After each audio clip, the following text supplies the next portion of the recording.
Right here in just moments, the sister of Oklahoma beheading suspect, Alton Nolan, goes on the record. But first, where does the buck stop in the White House? Clearly not with the president. Listen to him throw his head of intelligence under the bus. How did they end up where they are in control of so much territory? Was that a complete surprise to you? Well, I think our head of the intelligence community, Jim Clapper, has acknowledged that I think they underestimated what had been taking place in Syria. And tonight, former Congressman Alan West, Representative Adam Kinzinger, and former UN Ambassador John Bolton are all here to respond to the president. We begin with Congressman West. Nice to see you, sir. It's good to be with you, Greta. All right, the president says that it was the intelligence community underestimating it. Well, first of all, in the military, we have a simple maxim. Leaders take responsibility. They don't take credit. And for this president, who has been receiving daily intelligence briefings that he has had left on his desk, has not been reading, for this president and for the entire world who saw ISIS cross over the border into Iraq, take Al-Fallujah and Ramadi back in February, he referred to them as a junior varsity team, JV team. Obviously, he underestimated, because I can guarantee you that when you go back and you look at the former director of the Defense Intelligence Agency, everyone was tracking ISIS. Everyone was tracking exactly what they were doing. All ISIS is Al-Qaeda in Iraq, who has been rebranded, retooled, refitted, and now they've come back. All right, Josh Earnest, the White House press secretary, said today that the president has complete confidence in the intelligence community. This after he threw them under the bus last night. Well, that's the doublespeak. You know, that's them coming in now. The White House mouthpiece has to try to clean this up, because if the president was honest, if the Obama administration was honest with the fact that they are playing politics, not practicality on the ground, it goes back to not keeping the residual force. It goes back to not understanding who ISIS is. When you come up and say ISIS is not even Islamic, I mean, are they, you know, Mennonites? Are they Amish? We don't even recognize their ideology. So they continue to grow. And we're really not degrading their capability when in northern Syria, they have overrun 60 Kurdish villages, and then just last week they overran an Iraqi army base. How does the president miss this, A? I mean, and Catherine Harris is going to be with us in a second to explain some shocking information, but how does the president miss this? And then how do you think he has, I mean, why does he throw his intelligence community under the bus? Well, I think that your second question has to deal with his psyche, his inability to accept responsibility. But really, when is that not being a leader? Well, it's obviously he's not a leader. But the first one is about a dereliction of duty. If you are receiving those daily intelligence briefings, you're not allowing the staff to brief you. You're just, quote unquote, going to read it on your own, but you never have follow-up questions. Then you have to ask the question, is the president's head in the game as far as his number one priority, his number one title and responsibility is commander-in-chief? How does DNI Clapper stay in the job? He got caught lying to the U.S. Senate. And he apparently dodged that bullet. He kept his job, and then last night the president says that he puts the blame on Clapper, that the intelligence community, head of the intelligence community, that he underestimated. I mean, how does he keep his job? How does anyone keep their job in the Obama administration? How does Lois Lerner keep her job and still get a six-figure taxpayer-funded retirement? How does anyone keep their job in the Veterans Administration? That's the entire fallacy of this administration, and that no one is responsible. We continue to see these failures, these misunderstandings, these missteps, whatever you want to call it, and no one is ever responsible. How does Eric Holder keep his job after Fast and Furious? How does anyone keep their job when we abandoned 4 Americans to die in Benghazi? That's the big million-dollar question. You know, it's stunning, though, with the old expression, the buck stops here, and with the president in something so important as this, saying they, meaning somebody else. Well, that's the difference. Like I said, leadership takes responsibility. It doesn't take credit. And the president always comes out and says I and my, except when something goes wrong. Congressman, always nice to see you. Thank you, sir. Thank you. And as President Obama blames the intelligence community for underestimating ISIS in Syria, intelligence officials telling Fox News, well, a very different story. Fox News Chief Intelligence Correspondent Catherine Harris joins us. Nice to see you, Catherine. Good to see you, Greg. And you have different information than the president throwing the intelligence community under the bus. That's right. A military intelligence source told Fox News that there were options on the table for the president and his team to target the leadership of this group, ISIS, as well as the Khorasan, which is this al-Qaeda group in Syria, for at least 18 months leading up to these recent strikes in Syria. So this completely undercuts the idea that the intelligence community was not on top of who the leadership was and was not tracking them in a very active way. All right, and so how does the president get this information? He would get that in specialized briefings, but as we... How often? I don't have the time frame, and I don't want to give your viewers bad information, but you would have a specialized briefing from the Special Operations Command because they would be putting together these targeting packages. But what I know separately, and I feel comfortable discussing on the air, is that this information about the rise of ISIS, as well as Khorasan, was in the president's daily brief for well over a year. This is the highly classified assessment that is delivered to him on a daily basis. Is the intelligence community tonight, have you heard any information that they're grumbling that the president threw them under the bus? Well, what I'm hearing from people is that when President Bush, after 9/11, realized what the error had been, he was willing to declassify the president's daily brief to show people what information was available to him. And I'm hearing from people in the intelligence community that President Obama should do the same thing so the American people can see what exactly he was given and whether he was blindsided or whether he was given adequate information that should have been acted on. All right, President Bush released it about how soon after? I mean, is there to be a time period, a grace period of some sort? That's the hardest question. I don't want to give you bad information. I'd have to go back and look to give you a good answer. But he did release them, and that's the test here. Will this president be willing to release this information and let the public decide for themselves whether he was given adequate warning or whether, in fact, James Clapper and the intelligence community let him down? Catherine, always nice to see you. It's good. It's good to see you, Tony. And Representative Adam Kinzinger is a former Air Force pilot, and he is just back from the Syria-Turkey border and in Iraq. He joins us. Nice to see you, sir. Nice to see you. Thanks for having me. What do you see at the border? Well, it was intense. There's a lot of concern. I met with the leadership of Free Syrian Army battalions.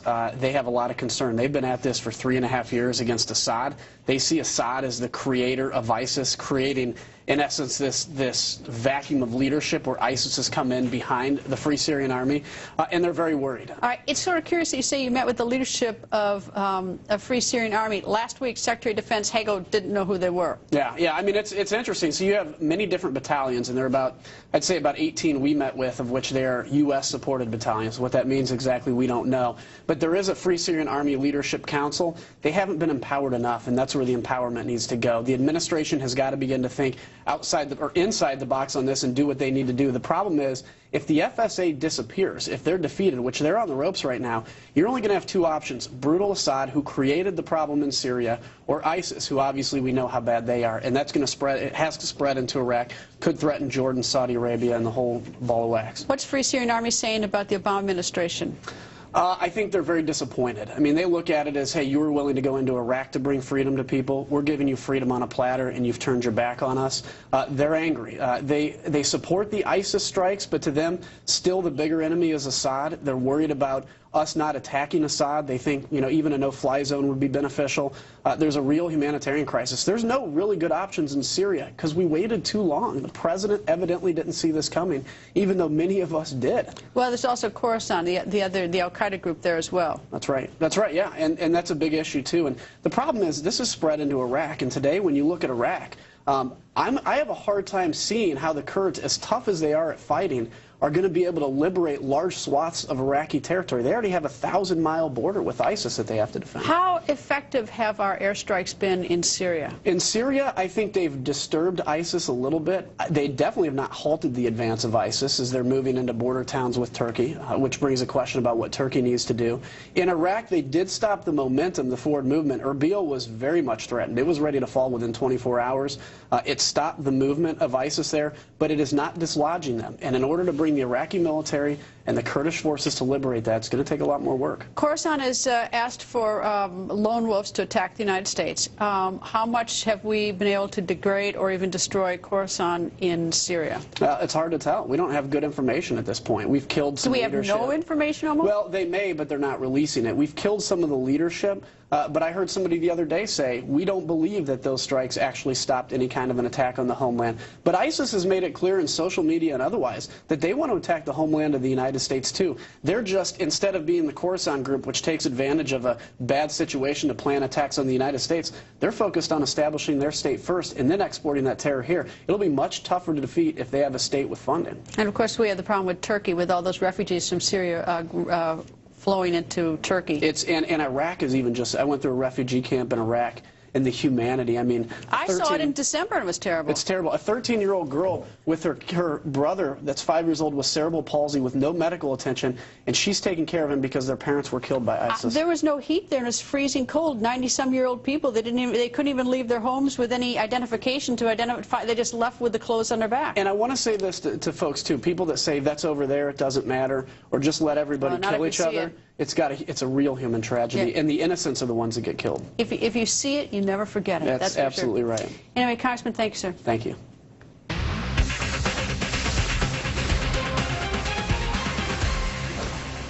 Let's all go off the record for a minute. Okay, this is weird. President Obama is so hung up on not being the war president that he sounds, well, silly. He won't admit the obvious. President Obama refusing to say we are at war with ISIS. Are you saying that this is not really a war? Well, what I'm saying is that we are assisting Iraq in a very real battle that's taking place on their soil with their troops, but we are providing air support. This is not America against ISIL. This is America leading the international community to assist a country with whom we have a security partnership with. Okay, he wouldn't answer that simple question. He heard it, and he knows exactly what the answer is, but he deliberately dodged answering it. That's weird. You know, and actually silly. He could not possibly think we're not at war with ISIS. He's lobbing hundreds of Tomahawk missiles to blow up the people who are killing others, including killing Americans. That's called war. Does President Obama think the American people are so naive that if he says it isn't war or dodges the question, that we'll think we are not at war? Think about it. If someone were lobbing hundreds of Tomahawk missiles into the United States or dropping bombs from fighter jets in the U.S. Capitol, we would say it is war, because it is war. He just can't sugarcoat it. So, Mr. President, whether you like it or not, you're a war president. So now let's get over the silly stuff to the important stuff. Let's win. And that's my off-the-record comment tonight. And joining us, former UN Ambassador John Bolton. Nice to see you, sir. Glad to be here. Why wouldn't you say it's war? I think there are two reasons. One is political. His base doesn't want to face up to the reality that we are at war. But number two, and I think even more important, is ideology. It's an ideology that says there is no war on terror, there is no terror threat, we should treat this as a law enforcement matter. And the way an ideology works in this circumstance is it's a screen over perception.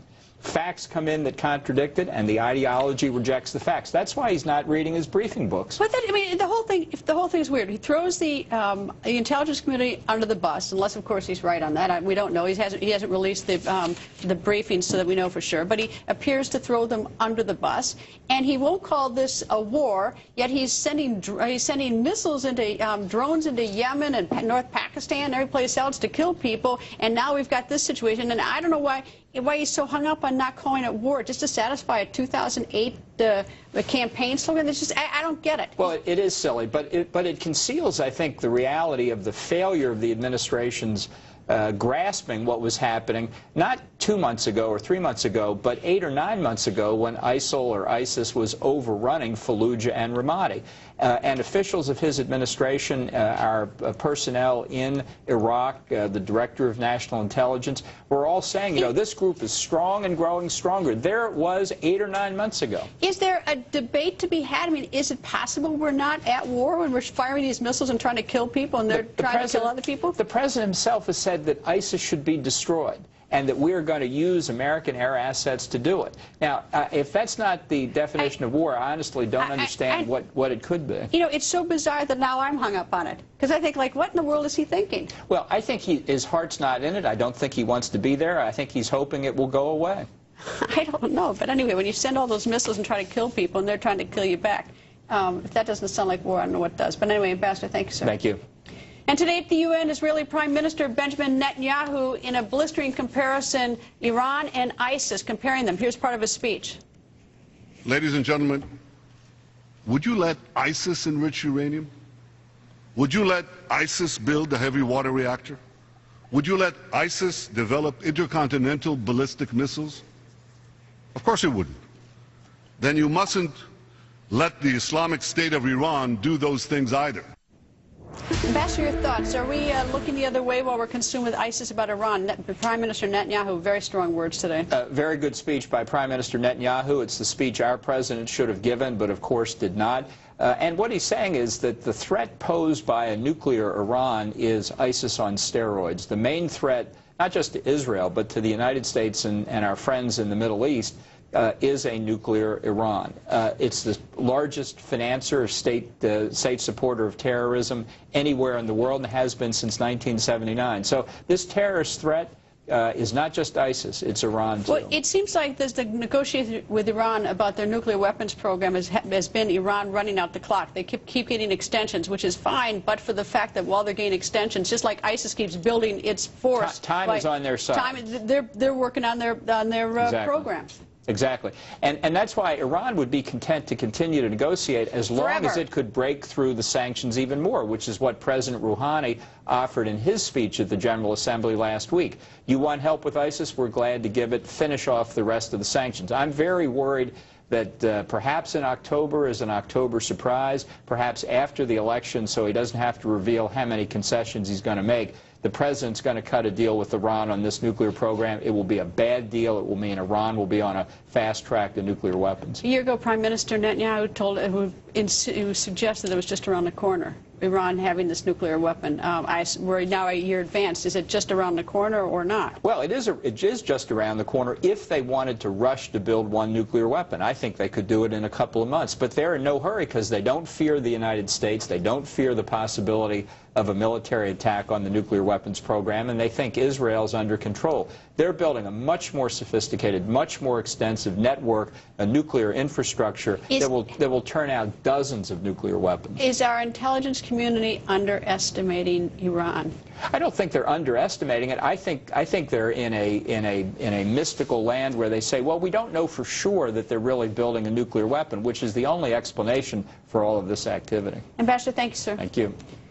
And President Obama essentially saying, don't blame me, the president pointing a finger at DNI Clapper and the intelligence community for underestimating ISIS. But will he actually fire anyone? Our political panel is here next, plus gruesome act of beheading right here in the U.S. The question now, was it an act of terrorism or a fired worker's act of revenge? You're going to hear from the beheading suspect's sister. And there's news in the Sergeant Tamarisi case. Find out what just happened at a Mexico courtroom. Coming up.